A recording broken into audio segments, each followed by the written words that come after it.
হে মুসলমান আপনাকে বলতে চাই, আজ এই ওয়াকফ বিল পাস হলো কেন? আজ মুসলমান জাগ্রত হয় না কেন?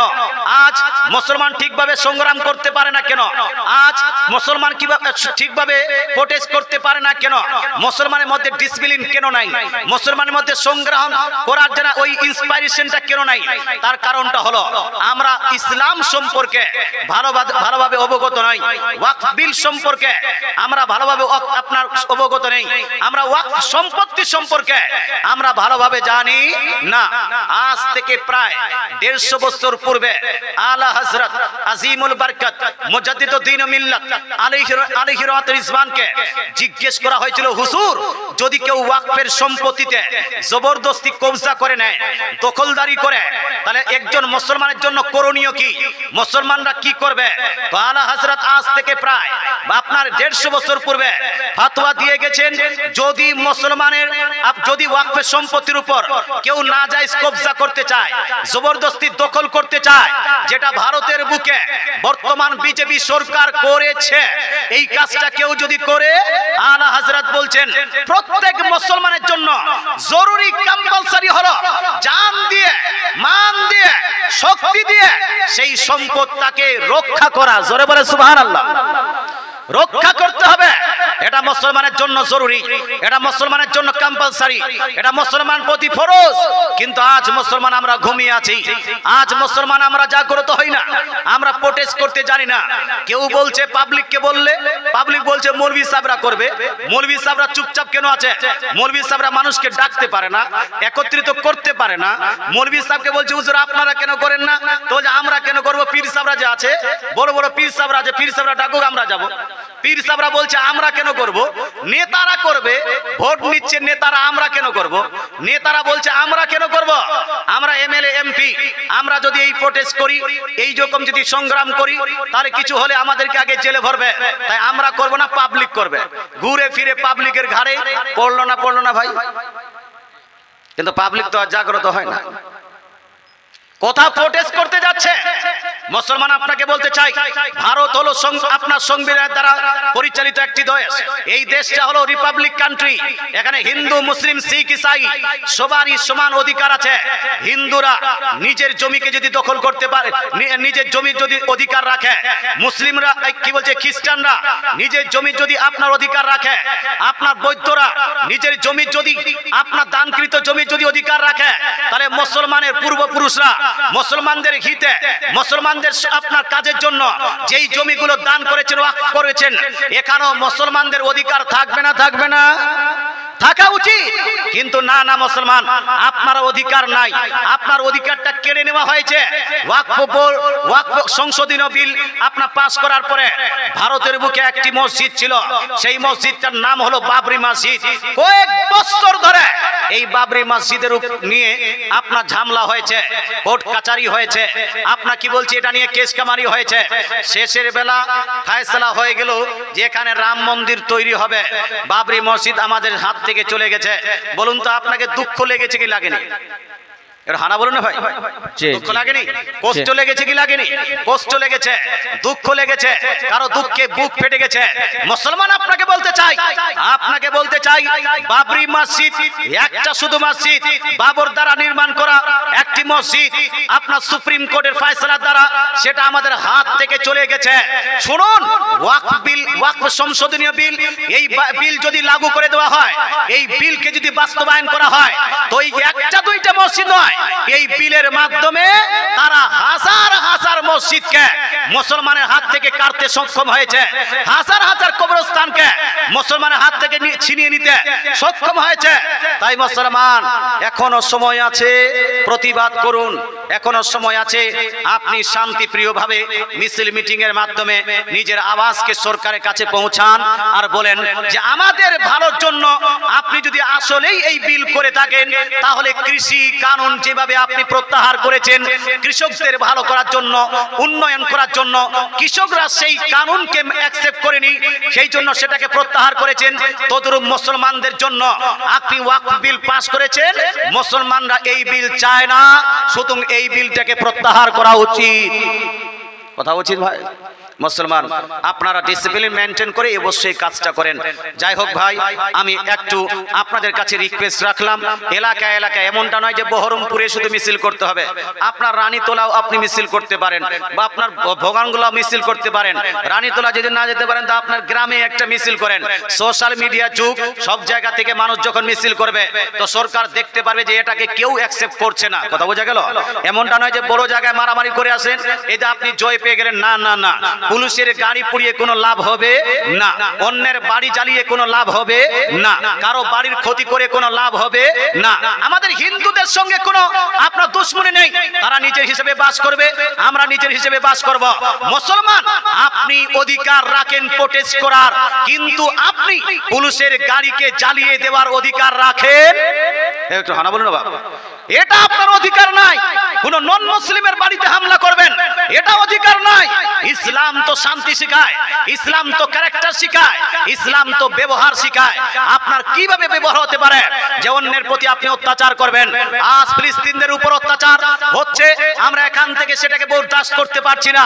ফিলিস্তিন আপনার বাচ্চারা নির্যাতিত, তাদেরকে কতল করে দেওয়া হচ্ছে, মুলি গাজরের মতো কেটে দেওয়া হয়েছে, বোম মেরে তাকে মেরে ফেলা হয়েছে। মুসলমান আমরা এখানে সহ্য করতে পারি না। আপনি এখানে করে হিন্দুর বাড়ি আপনি হামলা করবেন, গোটা ভারতের হিন্দুস্তানের আপনার গোটা ভারতের হিন্দুরা খেপে যাবে কি যাবে না? কেন আপনি এই কাজ করতে পারেন না? এটা ইসলাম অধিকার দেয় না, ইসলাম এটার পারমিশন দেয় না।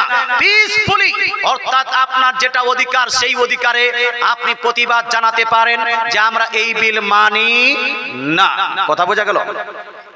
মুসলমান আমি কোরআনুল মাজিদ ফুরকানুল হামিদ হতে সূরা ফাতিহা থেকে একটি আয়াত তেলাওয়াত করেছি।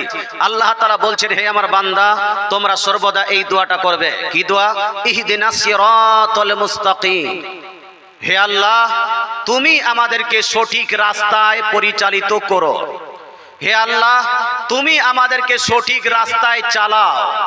মুসলমান আপনাকে বলতে চাই, এই যে আপনার বাক্য, এই বাক্যের মাধ্যমে আল্লাহ তাআলা বান্দাকে দোয়া করার নির্দেশ দিয়েছেন।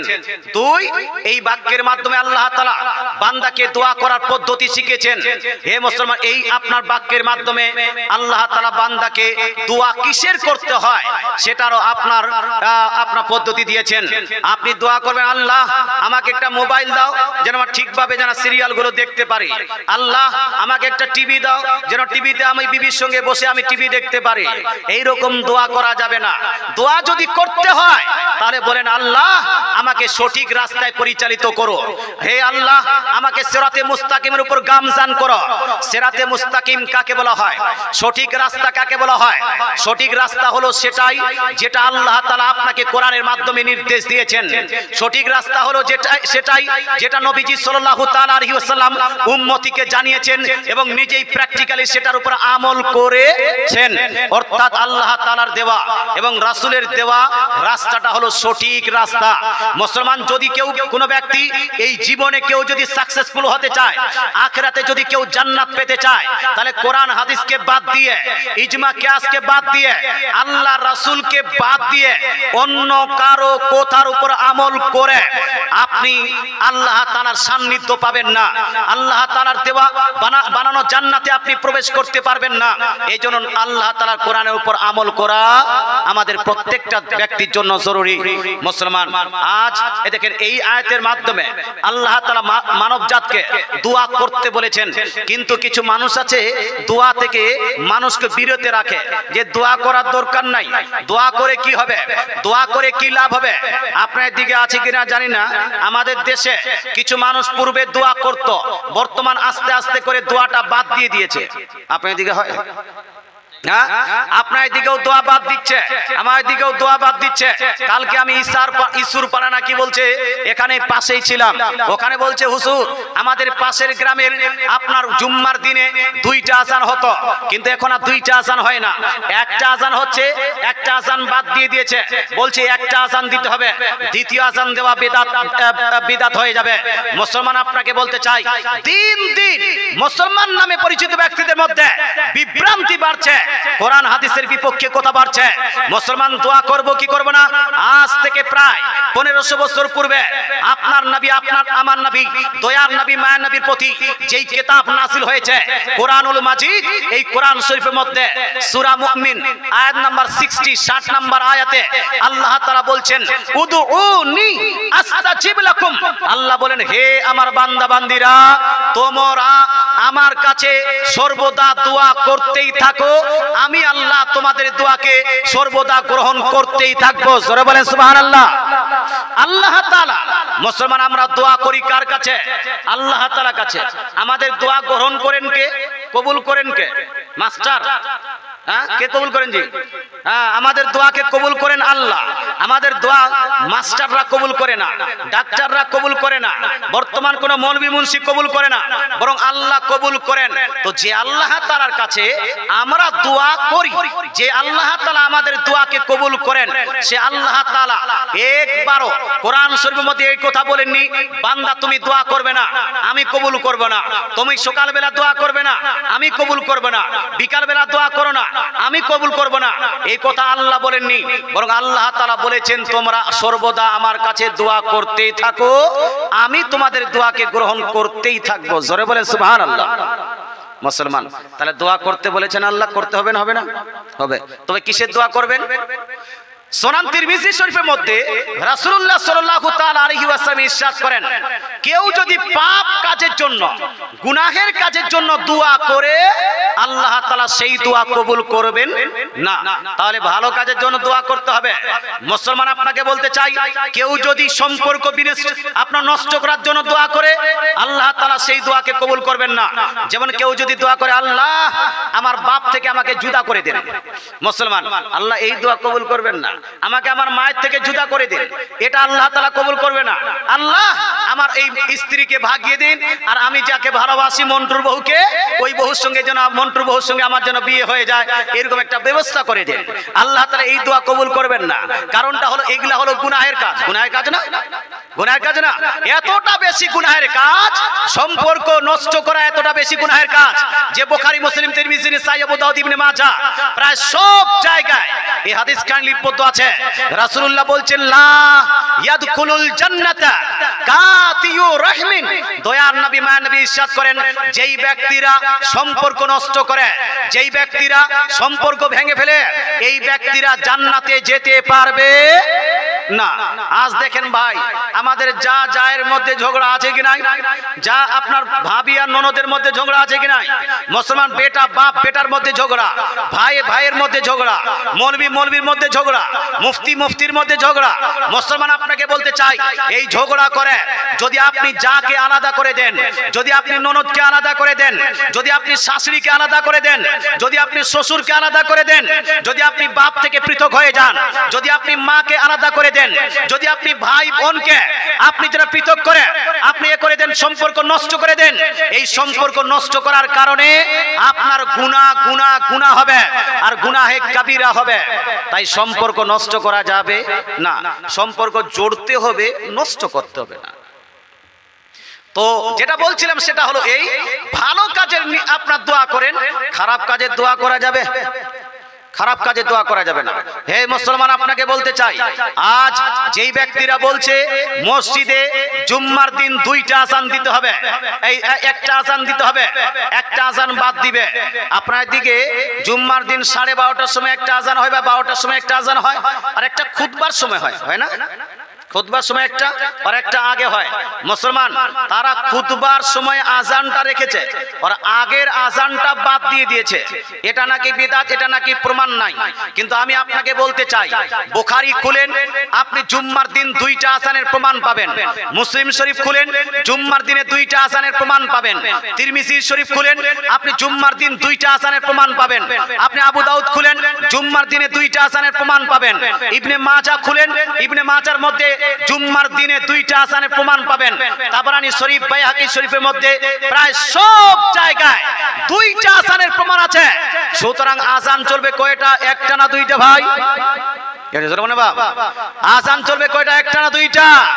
মুসলমান আপনাকে বলতে চাই, এ ভাই আপনাকে বলবো যে বর্তমান সময় হিন্দুস্তানের গভর্নমেন্ট, হিন্দুস্তানে বিজেপি সরকার মুসলমানদেরকে লাঞ্ছিত করতে চায়, মুসলমানদেরকে পদদলিত করতে চায়, মুসলমানদেরকে নিস্তনাবুদ করতে চায়। আর এই ওয়াহাবি সম্প্রদায়ের মানুষেরা মুসলমানের ঈমান নষ্ট করতে চায়, আপনার মুসলমানদের ইসলাম নষ্ট করতে চায়, তার ভিতরে জিনিসটাকে নষ্ট করতে চায়। আমরা দুইটা থেকে সতর্ক থাকবো, অবশ্যই থাকবো। আর আহলে সুন্নাতুল জামাতের উপর দণ্ডায়মান থাকবো। আজান দুইটা চলছে, আগামীতেও আজান দুইটাই চলবে, একটা করা যাবে না। মুসলমান, আচ্ছা আপনার দিকে মানুষ যখন মারা যায়, মানুষের জন্য আপনারা কিছু করেন না গো? করেন না? 4 দিনে গিয়ে চারুম করেন, 10 দিনে গিয়ে দোসওয়া করেন, 40 দিনে গিয়ে চালিসা করেন না? মানুষের খাবারের আয়োজন করেন, তারপরে কবর গিয়ে জিয়ারত করেন, তারপরে আপনার ওখানে গিয়ে একটু দোয়া করে আসেন, তারপরে ওখানে আপনার কোরআন শরীফ কেউ তেলাওয়াত করে, কেউ তাসবিহ তাহলিল পাঠ করে, কেউ আল্লাহ তাআলা জিকির করে, কেউ ওই যে আপনার দোয়া ইউনুস পড়ে, কেউ কালেমা খানি পড়ে, করার পরে ওই মৃত ব্যক্তিকে এই সমস্ত নেক কাজের নেকিগুলো আমরা প্রদান করি না? করি। বর্তমান সময় শুধু জীবিত ব্যক্তিদের উপর হামলা নয়, মৃত ব্যক্তিদের উপর হামলা হচ্ছে।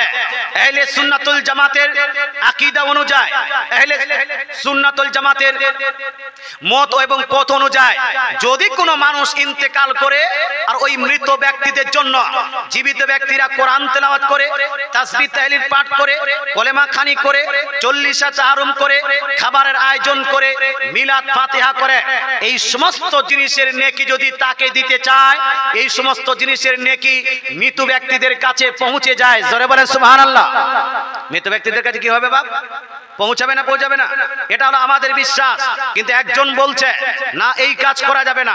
বাংলাদেশের এক বক্তা বাশার বিন হায়াত নামে এই ব্যক্তি বলছে, তুমি যদি চাও যে কবরে তোমার বাপটা শান্তিতে আছে, এই শান্তিতে না থাকে, এর উপর আযাব হোক, এর উপর গজব হোক, তাহলে তুমি 40 করে নাও।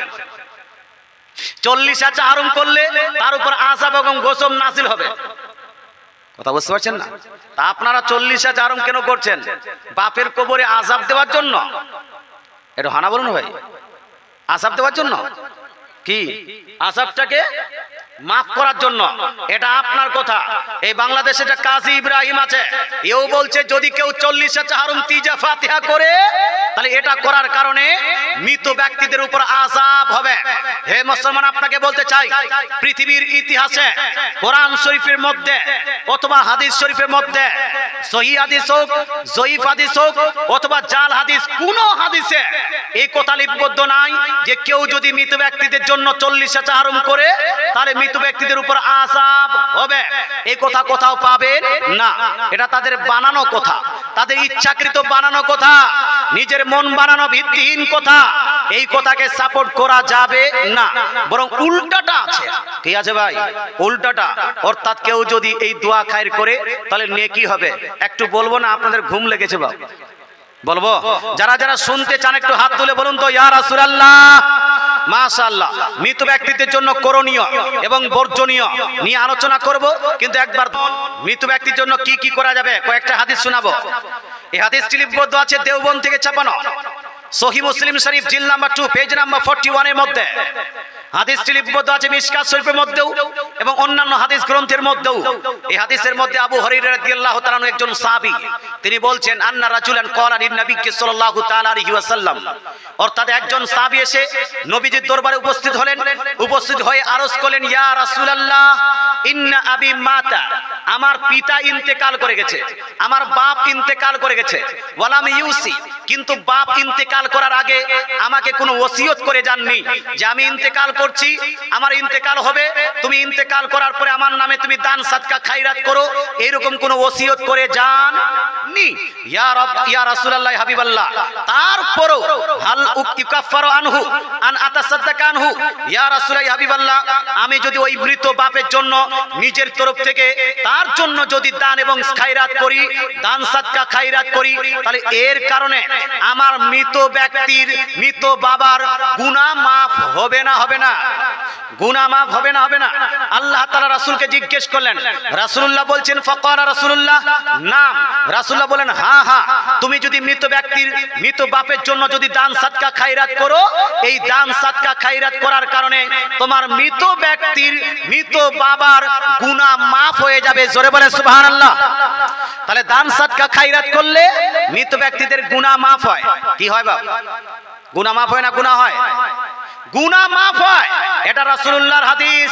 এ ভাই আপনাকে বলতে চাই, আজকে যারা যারা দান করেছেন মৃত ব্যক্তিদের নামে, কেউ নিজের বাপের নামে, কেউ নিজের মায়ের নামে, কেউ নিজের শ্বশুরের নামে, কেউ আত্মীয় স্বজনের নামে, যারা যারা দান করেছেন দানকারীরা তো নেকি পাবেন পাবেন, তোর সঙ্গে যার নামে দান করা হয়েছে তাদের গুনাহ খাতাও মাফ করা হবে। জোরে বলেন সুবহানাল্লাহ। আচ্ছা আরেকটা হাদিস শোনাই, এই হাদিসটি লিপিবদ্ধ আছে সহিহ মুসলিম শরীফ জিল নাম্বার 2 পেজ নাম্বার 41 এর মধ্যে, দেওবন্দের ছাপ, এখানে লিপিবদ্ধ আছে আন্না রাজুলান ক্বালা লিন নবী সাল্লাল্লাহু আলাইহি ওয়াসাল্লাম, একজন ব্যক্তি আবার নবীজির দরবারে উপস্থিত হয়ে আরজ করলেন, ইয়া রাসূলুল্লাহ ইন্না উম্মি উফতুলিতাত নাফসুহা, আমার মায়ের হঠাৎ ইন্তেকাল হয়ে গেছে, হঠাৎ ইন্তেকাল করে হয়েছে হুজুর, আমি ভাবছি লাউ তাকাল্লামাত তাসাদ্দাকাত, তিনি যদি কথা বলার সুযোগ পেতেন তাহলে হয়তো দান সাদকা খায়রাত করে যেতেন, কিন্তু তিনি দান সাদকা খায়রাত করতে পারেননি। তা সত্ত্বেও আমি যদি তার জন্য দান সাদকা খায়রাত করি আমার মৃত মায়ের জন্য, তাহলে আমার মৃত মায়ের আপনার নেকিতে বৃদ্ধি ঘটবে কি ঘটবে না? রাসূলুল্লাহ বললেন নাম, অবশ্যই অবশ্যই, তুমি যদি ওই মৃত মায়ের নামে দান করো, সাদকা করো, খায়রাত করো, এই দান সাদকা খায়রাতের যত নেকি সমস্ত নেকি তোমার মায়ের কাছে পৌঁছিয়ে দেওয়া হবে। জোরে বলে সুবহানাল্লাহ। আচ্ছা আরেকটা হাদিস শোনাই, আপনাদের নেকি হবে না? হবে না? আপনাদের নেকি হবে না? হবে না? তো এই প্রসঙ্গে আরেকটা হাদিস, এই আপনার পৃষ্ঠাতেই সহিহ সনদে বর্ণিত হাদিস, সহিহ মুসলিম শরীফ জিল নাম্বার 2 পেজ নাম্বার 41 এর মধ্যে এক আপনার আম্মা জান আয়েশা সিদ্দিকা রাদিয়াল্লাহু তাআলা আনহা থেকে বর্ণিত হাদিস, একজন সাহাবী নবীজির দরবারে উপস্থিত হয়ে আরজ করলেন, ইয়া রাসূলুল্লাহ ইন্না উম্মি উফতুলিতাত নাফসুহা, আমার মা হঠাৎ ইন্তেকাল করে গেছে, ওয়ালাম তুসি, কিন্তু তিনি ওসিয়ত কিছু করে যাননি, আফালি আজরুন ইন তাসাদদাকতু বিহি আনহা, ইয়া রাসূলুল্লাহ হাবিবাল্লাহ, কি আমি আমার মৃত মায়ের জন্য যদি দান করি তো মৃত মা তো পাবে, কিন্তু আমি কি কিছু পাবো? তো রাসূলুল্লাহ বলছেন নাম, হ্যাঁ হ্যাঁ, মৃত ব্যক্তির জন্য যদি কেউ দান করে মৃত ব্যক্তিরা যতটা পাবে সমপরিমাণ নেকি যে দান করবে তাকেও দেওয়া হবে। জোরে বলে সুবহানাল্লাহ। তাকেও দেওয়া হবে। তার মানে হলো এই 1000 টাকা যদি আপনি আপনার মৃত বাপের নামে দান করেন, নেকি পাবে আপনার বাপ কত টাকার? 1000 টাকার। 1000 টাকা পুরো তাকে নেকি দেওয়া হবে। আর আপনি যে দান করেছেন, আপনার দান করার কারণে 1000 টাকার নেকি আপনাকেও দেওয়া হবে। জোরে বলেন না সুবহানাল্লাহ। তো লাভ হলো না লস হলো ভাই? জোরে না, লাভ না লস? আচ্ছা আরেকটা প্রশ্ন, প্রশ্নটা হলো এই 1000 টাকা আমি আমার মৃত বাপ এবং মৃত মা দুইজনের নামে দান করলাম, বলেন তো ভাই ওই মৃত বাপ আর মৃত মায়ের মধ্যে এক একজন কয় টাকার নেকি পাবে? 500 করে নাকি হিসাব সহ 500 করে নেকি পাবে, এটা আপনার ধারণা। এই জন্য তো মানুষ যখন দান করতে আসে তখন বলে হুজুর আমার বাপের নামে দিলাম, তখন বলে হুজুর আমার মৃত মায়ের নামে দিলাম। একটা লোক এমন পাবেন না যে বলবে হুজুর আমাদের গ্রামে যতগুলো মানুষ মারা গেছে সবারই নামে 1000 টাকা দিলাম, কারণ এটা ভাবছে যদি সবারই নামে দিই তাহলে আমার বাপ তো এই 54 নেকি পাবে না। যতগুলো মানুষ মারা গেছে, হ্যাঁ 10-15 হাজার মানুষ মারা গেছে, 1000 টাকা যদি দিই তো 54 তো পাচ্ছে না নাকি ভাই, 10 পয়সা পাবে। এই জন্য গোটা ও আপনার মানুষের জন্য দেয় না। তবে ভাই আপনাকে বলতে চাই আমাদের বুজুর্গানে দিন রিসার্চ করে এই বিষয়ে রিসার্চ করে বলেছেন যদি আপনি 1000 টাকা আপনি আপনার বাপের নামে এবং মায়ের নামে যদি দান করেন, দাদার নামে এবং দাদির নামে যদি দান করেন, 4 জনের জন্য আপনি 1000 টাকা দান করলেন। 1000 টাকা দান করার পরে 250 টাকা করে নেকি পাবে না, বরং এই 4 জনের মধ্যে 4 জনকে আল্লাহ তাআলা 1000 টাকা নেকি ইনাকেও দিবেন, 1000 টাকা নেকি ইনাকেও দিবেন, 1000 টাকা নেকি ইনাকেও দিবেন, ইনাকেও পূর্ণ 1000 টাকার নেকি দিবেন। অর্থাৎ টাকা দিবেন আপনি 1000 আর ইনারা নেকি পাবেন টোটালি 4000 টাকা। জোরে বলে সুবহানাল্লাহ। কারণ আল্লাহর রহমতের কমি নাই। তাই উদ্দেশ্য দেখছেন না আপনারা মিলাদ করলে, আপনি মিলাদ করছেন আর মৌলভী সাহেব নবীজি থেকে শুরু করে নিয়ে দুনিয়ার সমস্ত মুমিন মুমিনাকে নেকি দিয়ে দিচ্ছে। দেখি দেন না তো মৌলভী সাহেবরা দিচ্ছে কেন? কারণ মৌলভী সাহেবরা জানে যে আমি গোটা দুনিয়ার মুমিন মুমিনাকে যদি নেকি দিই তবুও এই বাড়িওয়ালার কমি হবে, কমি হবে, বাড়িওয়ালার কমি হবে।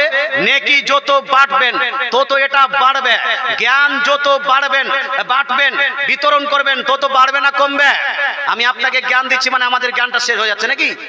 একটু হানা বলুন না বাবা। না না মুসলমান, যেভাবে জ্ঞান বিতরণ করলে জ্ঞান বৃদ্ধি পায় তদ্রূপ নেকি বিতরণ করলে নেকি বৃদ্ধি পায় মুসলমান। এই জন্য বলছি যখনই আপনি দান করবেন বেশি বেশি মানুষের নামে দান করার চেষ্টা করবেন যাতে আপনার নেকিটা অনেকগুলো মানুষ পেয়ে যায়।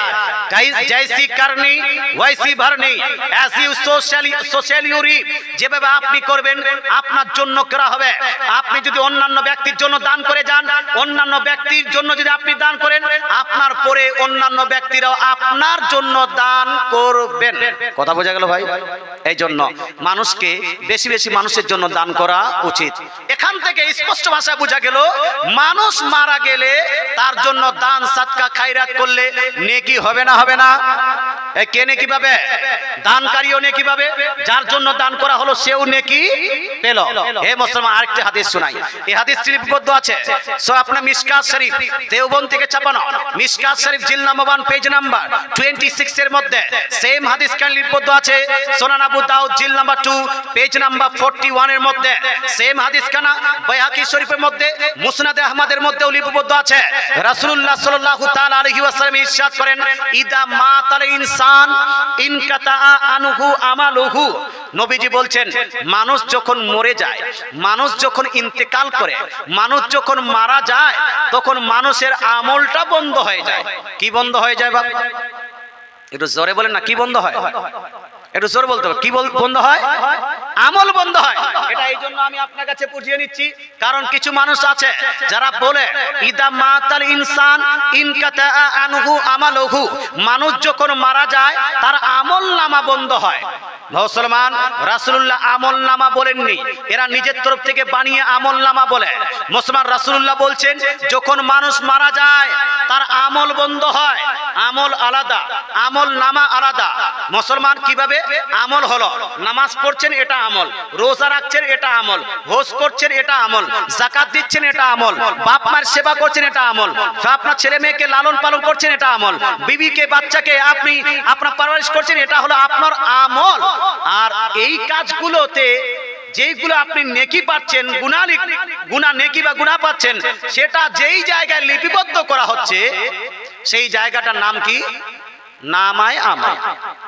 যেই রেজিস্টারে লিপিবদ্ধ করা হচ্ছে ওই রেজিস্টার, ওই খাতাটার নাম হলো নামায়ে আমল। কথা বুঝতে পারছেন বাবা? মুসলমান, আমার নবী ইরশাদ করেন মানুষ যখন মারা যায় মানুষের আমল বন্ধ হয় না নামায়ে আমল বন্ধ হয় বাবা? কি বন্ধ হয়? আমল বন্ধ হয়। তার মানে হলো এই, after your death you cannot offer সালাত, after your death you cannot offer হজ, after your death you cannot give the charity. আপনার ইন্তেকালের পরে আপনি নামাজ পড়তে পারবেন না, রোজা রাখতে পারবেন না, হজ করতে পারবেন না, যাকাত দিতে পারবেন না। নামাজ ইন্তেকাল করার পরে যদি আপনি কবরে গিয়ে লা ইলাহা ইল্লাল্লাহ পাঠ করেন আপনার কোনো লাভ হবে না। কোন নন মুসলিম ইন্তেকাল করার পরে, ও মুসলিম ইন্তেকাল করার পরে, হিন্দু ভাই ইন্তেকাল করার পরে যদি ফেরেশতাদেরকে দেখে লা ইলাহা ইল্লাল্লাহ মুহাম্মাদুর রাসূলুল্লাহ বলে তার ঈমান গ্রহণযোগ্য হবে? হবে? ইন্তেকালের পরে গ্রহণযোগ্য হবে না, কারণ এটা হলো আমল, এটা ইন্তেকাল করা মাত্রই এটা সমাপ্ত হয়ে গেছে। তো নামাজ পড়লে আগে পড়তে হবে, রোজা রাখলে আগে রাখতে হবে, হজ করলে মরণের আগে হজ করতে হবে, যাকাত দিলে মরণের আগে যাকাত দিতে হবে। মরণের পরে এগুলোর সুযোগ পাওয়া যাবে ভাই? যাবে না মুসলমান। তো রাসূলুল্লাহ বলছেন আমল ক্লোজ, আমল নামা বন্ধ না? বন্ধ নয়। রাসূলুল্লাহ বলছেন না, আমল নামা বন্ধ হবে না ইল্লা মিন সালাসা, তিনটি কাজের মাধ্যমে আপনার আমল নামা চলতে থাকবে। জোরে বলে সুবহানাল্লাহ। তিনটি কাজের মাধ্যমে আপনার আমল নামা চলতে থাকবে। কি কি কাজ? রাসূলুল্লাহ বলছেন, একটা হলো কি সাদকাতিন জারিয়া, একটা হলো আপনার কন্টিনিউয়াসলি সাদকা ডোনেশন, এই দান, যেই দান সাদকা খায়রাত করছেন এটার নেকি মৃত ব্যক্তিরা পেয়ে যাবে ইন্তেকাল করার পরে। দুই, আও ইলমিন ইউনতাফাউ বিহি, বা মানুষ যদি ইন্তেকাল করার পরে জ্ঞান বিতরণ করে, লাভজনক জ্ঞান, তাহলে জ্ঞান, লাভজনক জ্ঞান বিতরণ করার কারণে তার নেকিটাও ইন্তেকাল করার পরে পেয়ে যাবে। এই লাভজনক জ্ঞান মানুষকে দেওয়ার জন্য আমরা 40 করে একজন আলিমকে ডেকে সেখানে বক্তৃতা করাই, একজন মুফতি সাহেবকে ডেকে একটা মেহফিল করিয়ে নি, যাতে সেখানে ইসলামিক জ্ঞান বিতরণ করা হয় আর তার নেকিটা মৃত ব্যক্তিরা পেয়ে যায়। 3 নাম্বার, রাসূলুল্লাহ সাল্লাল্লাহু তাআলা আলাইহি ওয়াসাল্লাম ইরশাদ করেন, আও ওয়ালাদিন সালিহিন ইয়াদউ লাহু, অথবা কোন মানুষ ইন্তেকাল করার আগে তার নেক সন্তানরা যদি তার ইন্তেকাল করার পরে তার জন্য দোয়া খায়ের করে, এই দোয়া খায়ের নেকি মৃত ব্যক্তির কাছে আপনার পৌঁছে যায়। জোরে বলেন সুবহানাল্লাহ। 3টি কাজের মাধ্যমে নেকি পৌঁছাতেই থাকলো, তাহলে আমলনামা তো বন্ধ হলো না। মুসলমান আপনাকে বলতে চাই, মৃত ব্যক্তির জন্য এখান থেকে 3টি জিনিস প্রমাণ হলো। 1, দান সাদকা খায়রাত করা। 2, মৃত ব্যক্তির নামে 40 চারমের মেহফিল করা, এটা হলো আপনার নেকির কাজ। 3, মৃত ব্যক্তির জন্য আপনি দোয়া করবেন, মৃত ব্যক্তির জন্য দোয়া করলে তার দোয়াটা পৌঁছে যাবে। সাবস্ক্রাইব করে, কি চ্যানেল আছে? এই চ্যানেল কি আছে? এসটি সুন্নি মিডিয়া। এসটি সুন্নি মিডিয়াকে আপনারা সাবস্ক্রাইব করবেন, সুন্নিদের ওয়াজ শুনবেন। কি নাম? সাদিকুল। এসটি সুন্নি মিডিয়া, সাদিকুল বাবু আমার দিয়েছে 100 টাকা। মাশাআল্লাহ, সুবহানাল্লাহ।